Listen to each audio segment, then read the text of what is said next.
Let's welcome Sasha. Good morning, everyone. I'm Sasha. Today I'm going to introduce Juan Guaido, who is perceived as the president of Venezuela by over 50 countries in the world, including the USA.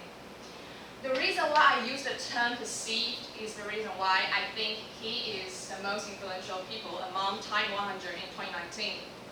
In the following 10 minutes presentation, I would like to talk about how Juan Guaido made influence on Venezuela and why political situation of Venezuela is important to the globe. And by the way, Venezuela is in Chinese is 委内瑞拉. My presentation will be divided into 3 sections, which is introduction, main discussion, and conclusion. Furthermore, main discussion will be presented in the form of 5 Q&A. Let's move on to our main character today, Juan Guaido. Age 36, is a politician of Popular Will Party. First question coming to your mind must be why he is a perceived president. Isn't he the actual president? Or who is the actual president? In fact, who is the real president still puzzles the people living in Venezuela after the opposition leader Juan Guaido declared himself acting president in January 23, 2019. The move was a direct challenge to President Maduro, to the power of President Maduro, who just sworn in the second 6-year term in office just 2 weeks before that day. Not surprisingly, President Maduro doesn't take kindly to his rival's move, which he condemned as the ploy by the US. And he also said that he is the constitutional president and will remain so. Despite attempts by Mr. Guaido to get the military to switch their allegiance to him, they have remained largely loyal to President Maduro, whose party has got a firm grip of power in electoral body and the Supreme Court. And since you may think that since Juan Guaido can declare himself as a president, he must have much power. But it's not true. Despite his broad international support, Juan Guaido does not wield much power in practical terms. The National Assembly was largely rendered powerless by the creation of National Constituent Assembly in 2017, which is exclusively made up of government loyalists. The National Assembly continues to meet, but its decisions have been ignored by President Maduro in favor of those made by National Constituent Assembly. More Venezuelans have become disillusioned by failure of by Mr. Guaido to dislodge President Maduro from power. The opposition leader has been further weakened by the corruption scandal involving opposition politicians and by frequent infighting among opposition ranks. On January 5th this year, Juan Guaido's position as the leader of National Assembly was challenged by the government lawmakers who formed an alliance with a number of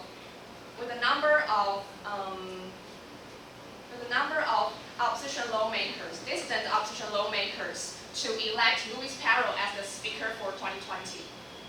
The elect was held without a quorum, and while Mr. Guaido and the lawmakers loyal to him were prevented from entering the National Assembly building. However, Mr. Guaido was re-elected and sworn in with a majority of lawmakers at an alternative location. But Luis Perro insists that he is the only legitimate speaker. Affection between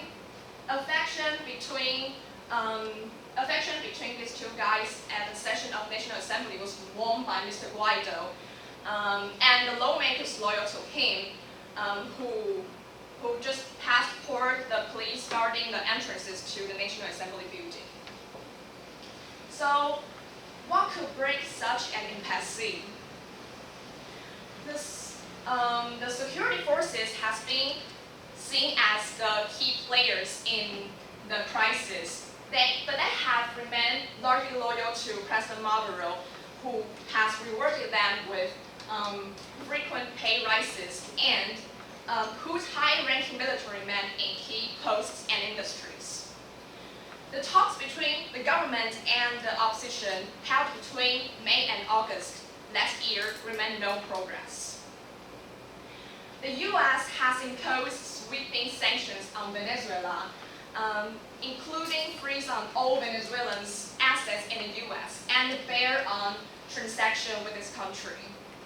However, these sanctions have failed to drive President Maduro from his power, and some analysts argue that they offer President Maduro a convenient scapegoat to blame for their state of Venezuela's economy. Okay, we have talked much about political situation in Venezuela. And where is Venezuela? It is located in South America. And not surprised, its oil crude reserves in 2018 is the most among OPEC, even higher than Saudi Arabia. So how such economic potential country get this bad? The problem go back a long time. However, it is President Maduro and his predecessor, Hugo Chavez, the target of the much of current anger. When Mr. Chavez became president in 1999, he promised, among other things, to drive down Venezuela's huge level of inequality. Well, he managed to reduce the inequality in Venezuela. Some of the socialist policy he brought in backfired. Take price control, for example, which was aimed at making basic goods more affordable to the poor by capping the price of crude oil lower or toiletries. And however, in the meantime, this means the control means that many Venezuelans business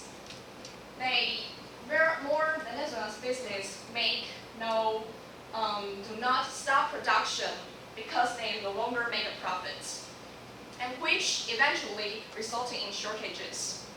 A resolution of foreign currency control has eased the shortages, but that means as the trader can sell goods in dollars. But it also means that they have again become largely unaffordable to the poor and those without the access to the U.S. currency. Years of lack of investment in infrastructure has been further weakened by more recent U.S. sanctions on Venezuela's oil sector have crippled their key industry, which provide almost all of their government revenue. And Venezuela's economy has long been in a grip of economic downsides, and now with hyperinflation, one of the problems. The business news website Bloomberg has been tracking the price of a cup of coffee in Venezuela's capital, Caracas, to show how price has increased. It has measured an increase of 9,900% among January 9th, 2019 and January 8th, 2019. So, they confronted with such an economic and political crisis, how have Venezuelans react? Precisely speaking, their decision is immigration.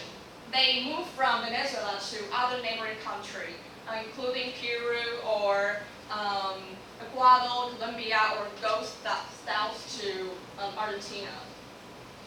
I think it is because Venezuela is one of the top countries of crude oil reserves, which is an imperiled natural resources that the political stability of Venezuela is important to the globe.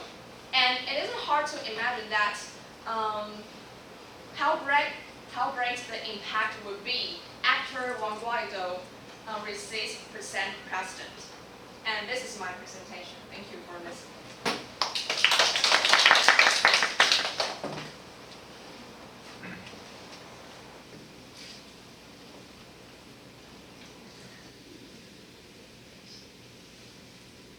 Can we start with anyone?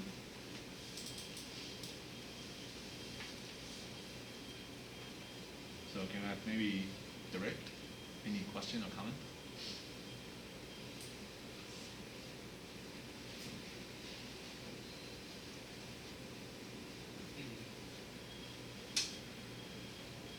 So which president do you support or prefer?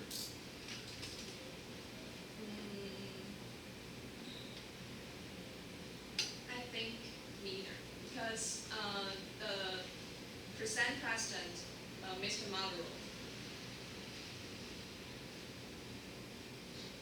this one, is not good because he just messed up all economic things in Venezuela. But I also do not support Juan Guaido, just the main character today, because I think he is more like a puppet by the U.S., controlled by the U.S. Because he listened to what President Trump said. Yes, because U.S. has much power.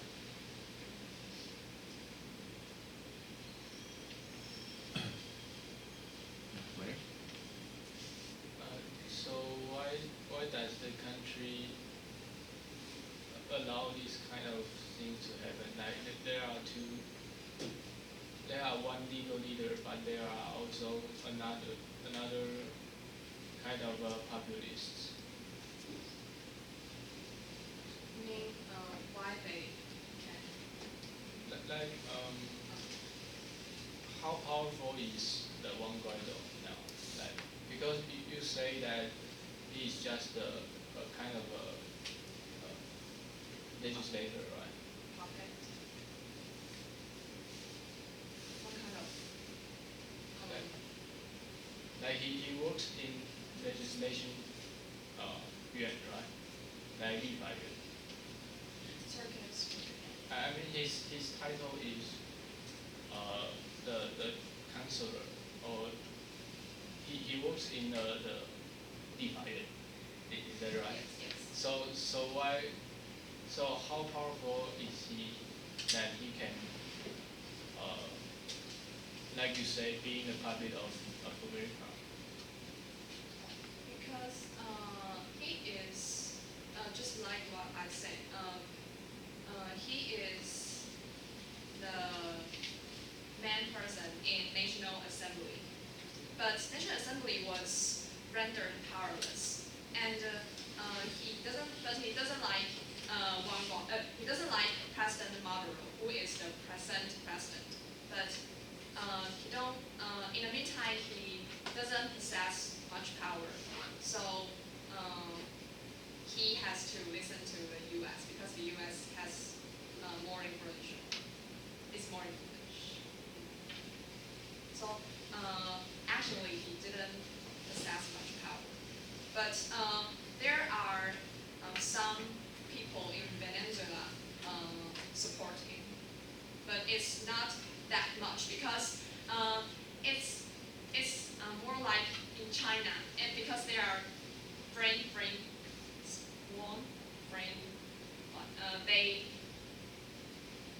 some people are loyal to the President Maduro because they think he is the best. He can because they think Juan Guaido is the puppet of the U.S. and Venezuela hate U.S. So yeah, like the most of the countries like Russia or China, they support the real presidents, and America supports Juan Guaido. yeah. Oh.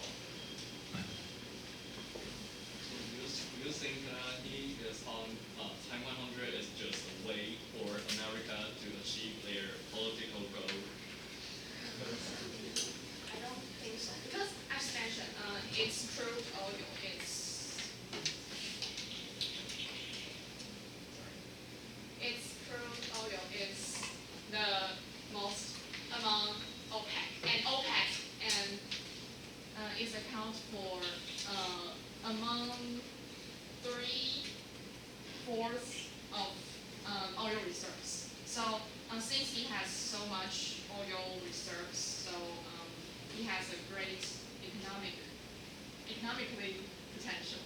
So I think it is not that kind of thing.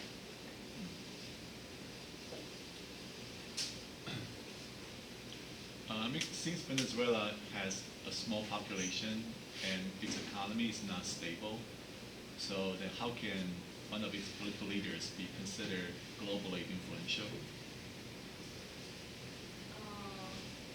Because I think it also because it's crude oil reserve. I think it's all because crude oil is important natural resources, and so since it has so much oil reserves, so what its political stability is important to the world because the U.S. try to effect their politics.